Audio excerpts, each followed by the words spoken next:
नमस्कार, मैं हूं अंजलि और आप देख रहे हैं रफ्तार टुडे। तो चलिए शुरुआत करते हैं आज की बड़ी खबर से।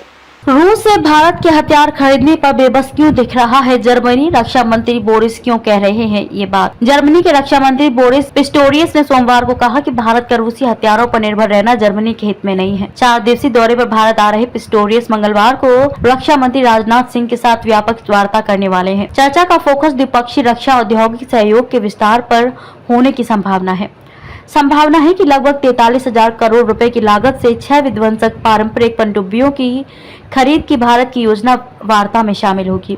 इसकी वजह है कि कॉन्ट्रैक्ट के दावेदारों में से एक जर्मनी की कंपनी थाइसेनक्रूप मरीन सिस्टम TKMS है। जर्मनी के विदेश मंत्री का रूस से हथियारों की खरीद का बयान जर्मनी की बेबसी को भी दर्शा रहा है। साथ ही इस बयान से साफ है कि वे भारत रूस के हथियार सौदे से खुश नहीं है। हम इसे बदल नहीं सकते। रूसी हथियारों पर भारत की निर्भरता के संबंध में एक सवाल पर पिस्टोरियस ने जर्मन सरकार के स्वामित्व वाले प्रसारक DW से कहा कि यह जर्मनी पर निर्भर नहीं है कि हम इसे बदल दें। उन्होंने कहा कि यह ऐसा मुद्दा है जिसे हमें अन्य साझेदारों के साथ संयुक्त रूप से हल करना है, लेकिन निश्चित रूप से लंबे समय में हमारा कोई हित नहीं हो सकता कि भारत हथियारों या अन्य सामग्री की आपूर्ति के लिए रूस पर इतना निर्भर रहे।